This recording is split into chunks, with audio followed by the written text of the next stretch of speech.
네, 여러분 안녕하십니까? 자, 오늘은 법에 대해서 한번 알아보겠습니다.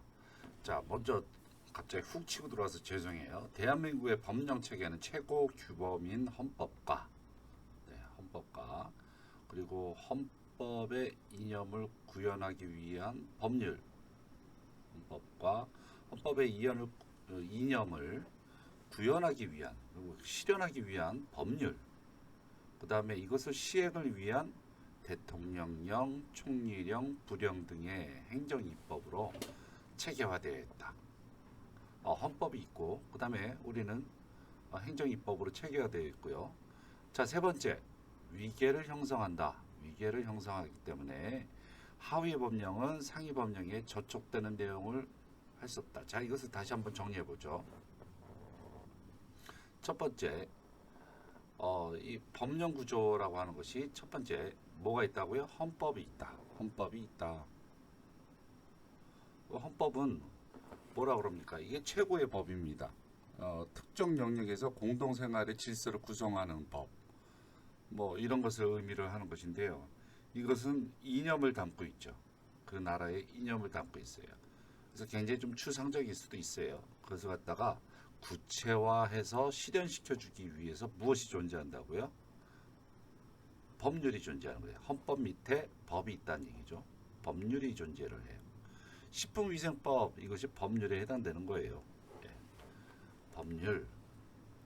자, 그럼 법률도 약간 좀 투명스러워. 그래서 이것을 좀 시행을 구체화시키기 위해서 자, 이제 법이 있으면 이것을 법을 시행을 해야 될 거 아니에요. 그러기 위해서 명령이란 것을 존재를 한다. 명령 여기에는 뭐 대통령령, 총리령, 그 다음에 부령 뭐 이런 것이 존재한단 말이죠. 어떤 무슨 부에서 나오는 령, 이것을 령자가 있으니까 명령이에요. 명령. 자, 이렇게 세 개로 크게 이제 나눠진다 하면 자, 누가 위에요? 헌법이 제일 위에 상위에 있고 명령이 가장 아래에 있잖아요. 명령 밑에 다시 또 이제 있어요. 하여튼 위아래로 나눠져 있잖아요. 네, 이것을 갖다 위계라고 그러죠. 여기는 뭐 위계 질서가 없어 그런 얘기를 하기도 하죠.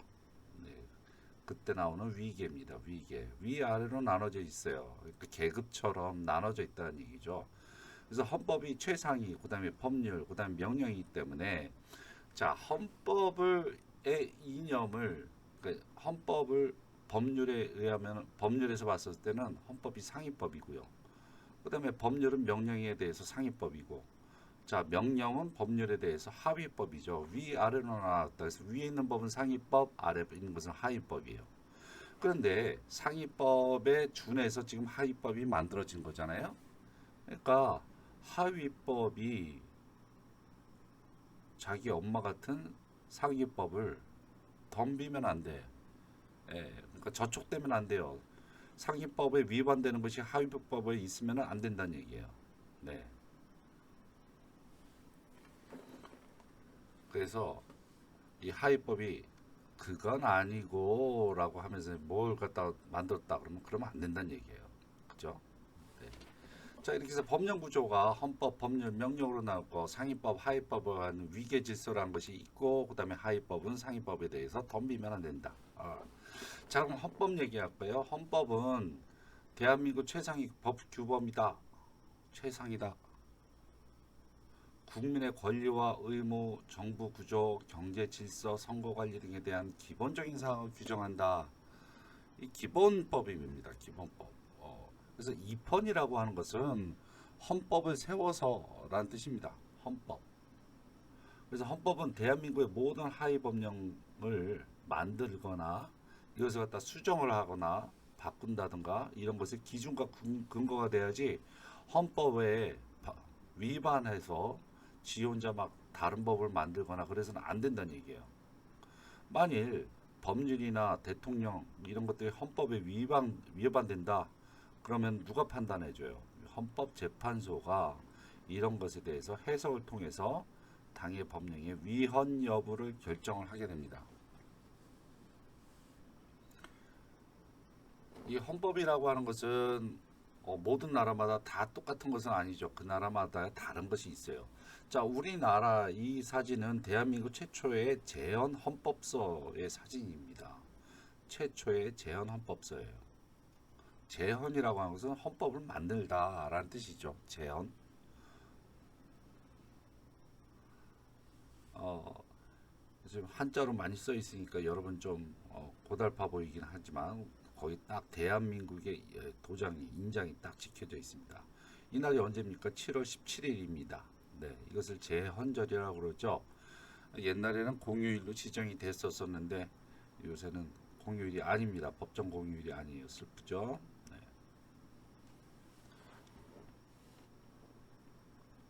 자, 그러면 헌법 안에는 무엇이 있느냐 한번 살펴보도록 하죠. 원래는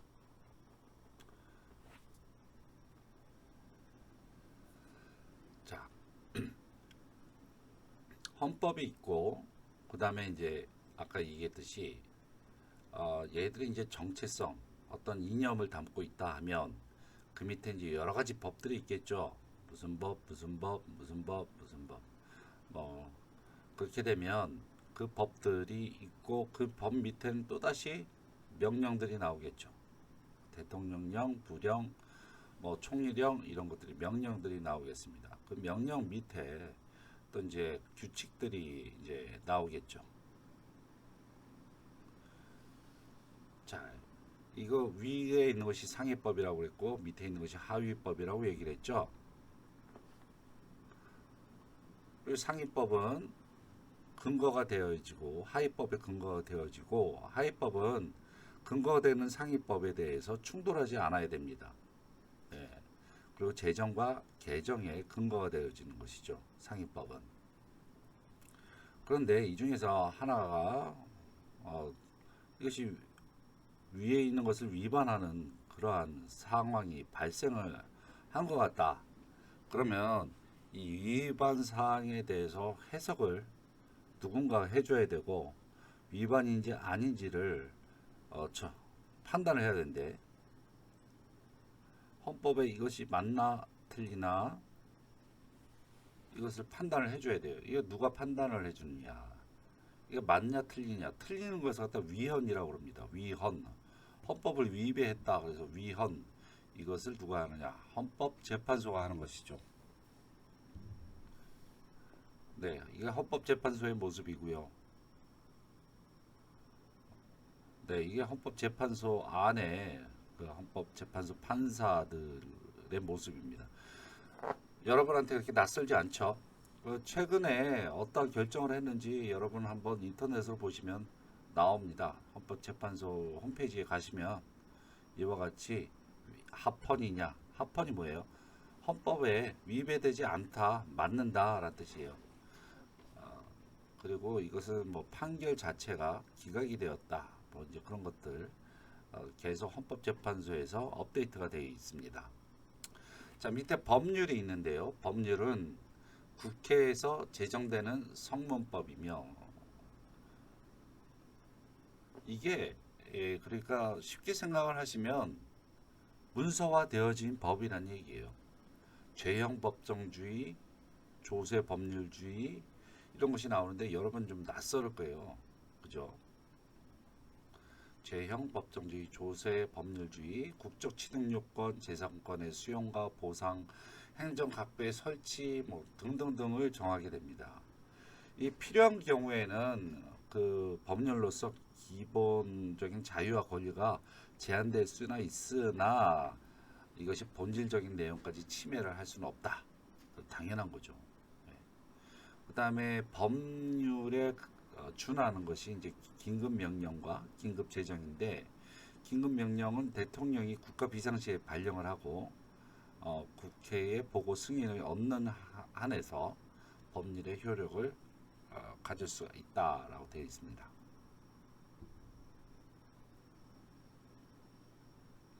자, 여기서 죄형 법정주의라고 하는 것은 누가 어떤 죄가 지어졌다. 그러니까 죄에 대해서 이 사람이 벌을 받는단 말이죠.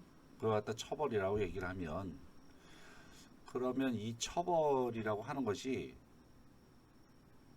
아무나 아무한테나 하는 것이 아니라 적혀져 있는 성문 법률로서 규정되어 있는 것에 한해서 처벌을 받을 수가 있단 말이죠.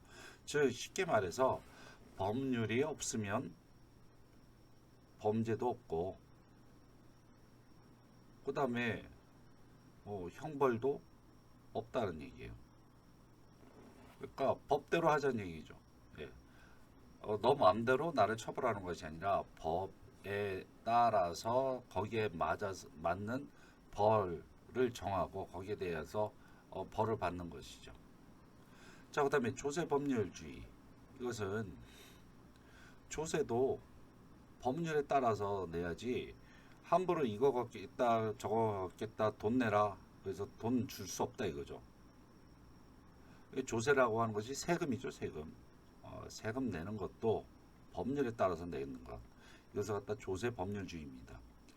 그러면은 세금은 어떤 절차를 해서 만들어지느냐? 국민이 국회의원 뽑잖아요. 그죠? 그러면 이 사람들이 이제 국회 안에서 국회의원들이 세금은 어떤 경우에 얼마를 낼지 법률을 정합니다. 이것이 조세 법률주의죠.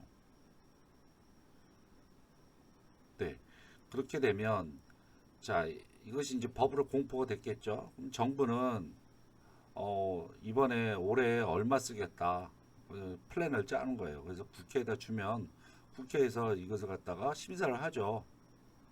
그런 다음에 뭐 뺄 건 빼고 뭐 더할 건 더하고 빼는 것만 많더만. 자, 더해갖고 뭐 어떻게 해서 확정을 해갖고 그 다음에 국민들이 그 법률에 따라서 세금을 내고 세금에 따라서 나라가 정부에서는 세금을 쓰게 되는 거죠. 걷어들인 세금을 국민한테 쓰게 되는 것입니다.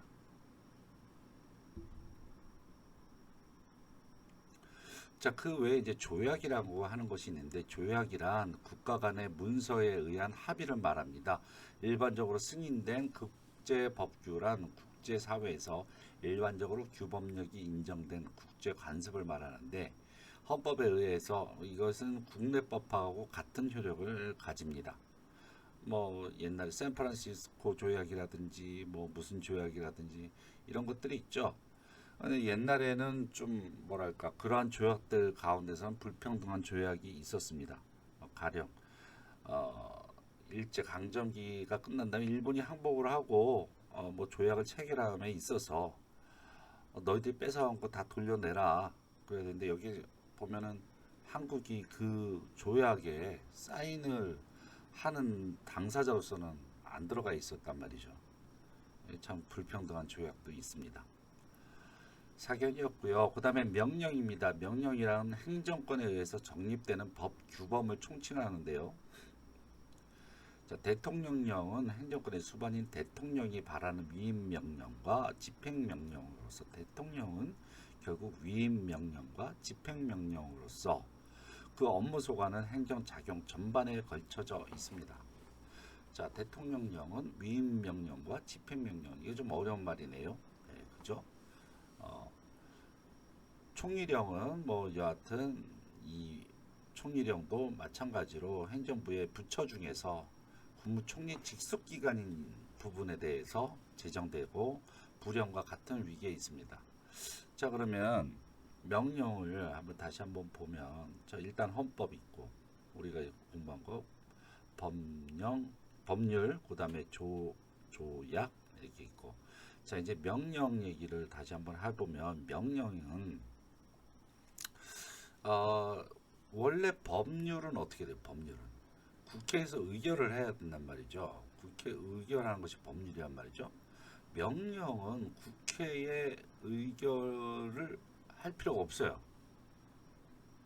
그렇기 때문에 법률하고는 반대된단 말이죠. 국회 의결을 거치지 않고 제정을 할 수가 있습니다. 그것이 특징이고요. 자, 이 명령은 법률보다 어떻게 돼요? 하위법이죠. 하위법. 하위에 있기 때문에 물론 명령은 법률 위반해서는 안 돼요. 명령은 상위법인 상위법을 법률에 대해서 위반하면 안 됩니다. 위배하면 안 된다. 그렇게 되면 인정하지 못한다는 얘기죠. 즉 이 말은 무엇이냐면 국회 의결을 거치지 않는다 하더라도 명령은 법률보다 하위에 있기 때문에 법률에 대해서 준해서 정해져야 되고요. 자, 아까 그 위임명령, 집행명령이 있고 또 형태상으로서 대통령령으로도 얘기도 하고 그 다음에 총리령으로도 얘기를 하고 나오기도 하고 그 다음에 부령으로도 나오기도 합니다.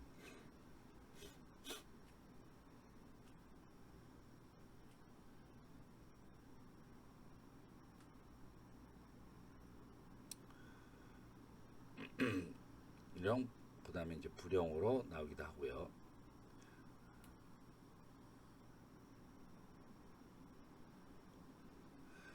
이것이 이제 시행령, 시행규칙과 같은 그런 법률로서 나오기도 합니다. 자, 이것은 이제 나중에 자세히 보면 될 것 같고 위임명령, 집행명령 계속 이제 걸리죠. 그럼 위임명령 한번 얘기를 해보자면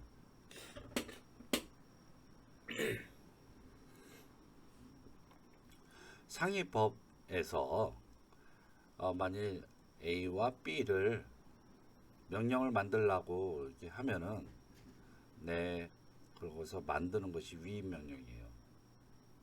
그러니까 상위법에서 좀 이러한 것들에 대해서 좀 더 구체화시키기 위한 명령을 만들어야 되겠다. 그러니까 만들어라. 그래서 만들어지는 것이 위임명령이라는 얘기예요. 그런 경우에는 상위법에서 만약 A와 C를 만들라 다시 그러면 네 B를 만들었으니까 C만 만들면 되겠네요. 그래서 네 그래서 A, B, C 이렇게 해놓으면 어떻게 된다? 안 된다는 얘기예요. 무조건 상위법의 명령을 쫓아야 되기 때문에 네 B는 없애버려야 되겠죠. 즉 그 다음에 이것은 무슨 뜻이냐? 상위법에서 만일 개정을 했다 그러면 상위법이 개정되었다 그러면은 위임 명령은 어떻게 돼요? 같이 개정해야 돼요. 상위법에 쫓아서 얘가 만들어졌기 때문에. 그래서 상위법이 개정됐다. 위임명령도 개정을 해야 돼요. 자, 그럼 여러분 이제 눈치를 채셨겠지만 집행명령은 무엇이냐? 이것은 상위법을 시행을 한다면 위임을 받아서 하는 것이 아니라 위임 없이 누구의 명령조차 그러니까 자기 위에 있는 뭐 상병의 명령을 따르는 것이 아니라 병장의 명령을 따르는 거지. 그러니까 헌법적 근거로서 헌법적 근거를 통해서 바로 위에 있는 상위법을 도와주기 위해서 제정이 되어지는 거예요. 그렇기 때문에 위에 있는 법이 개정됐다고 해서 개정할 필요는 없는 거예요. 개정할 필요는 없다는 얘기죠. 그것이 집행명령입니다. 이것은 약간 좀 심층적인 얘기니까 이건 그냥 뭐랄까 좀 더 법에 대해서 약간 깊이 좀 파고들었네 라는 정도로만 생각하시고 이해 수준에서 머물러 주셨으면 좋겠습니다. 그 다음에 행정규칙은 행정기관 내부에서 직무 수행이나 업무 처리 기준을 제시할 목적으로 제정을 합니다. 이건 그냥 쉽게 말을 해서 행정기관 공무원들이 봐야 될 거예요. 행정기관의 공무원들의 직무에 대한 준칙을 얘기하는 것이죠. 이것을 좀 자세히 여러 가지 이제 행정규칙의 그런 형태가 있는데 이것을 좀 들여다 보시자면 뭐 지시문서, 공고문서 이렇게 두 가지로 크게 나눠지고요. 지시문서에는 훈령, 지시, 예규, 일일 명령 뭐 이렇게 나눠집니다. 이건 다 그 해당 부처의 공무원들이 봐야 되는 것이고요. 그 다음에 고시, 그 다음에 공고 이런 것이 있는데 이런 것들이 일반에게 알리기 위한 그러한 것들입니다. 공고문서.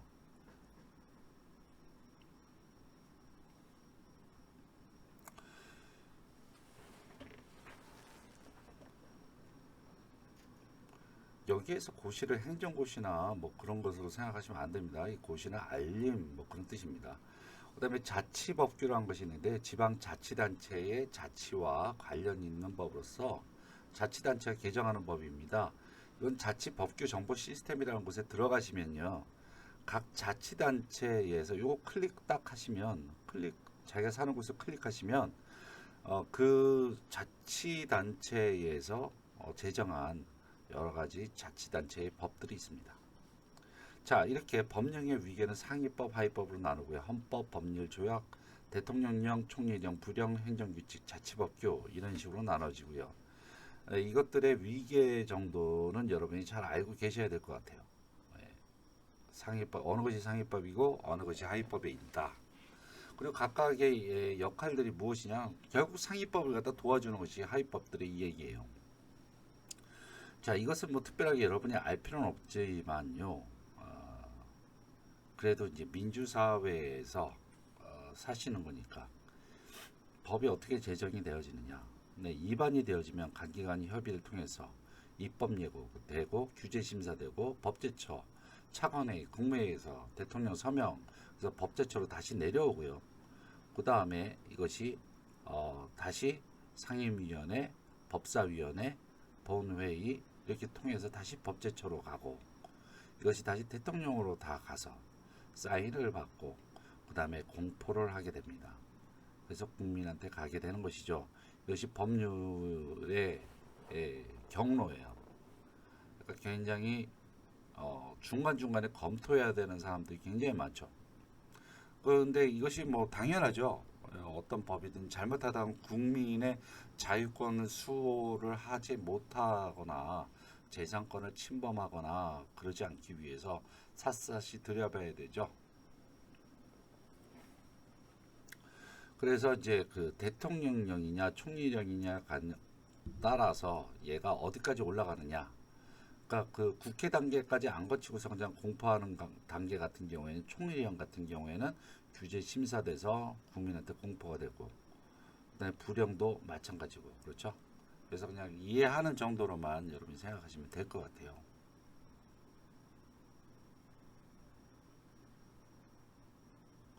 자, 오늘의 정리입니다. 읽어보시면서 오늘을 스스로 정리를 해보시고요. 다음 주에는 식품위생법에 대해서 전체적으로 어떻게 되고 있는지 살펴보도록 하겠습니다.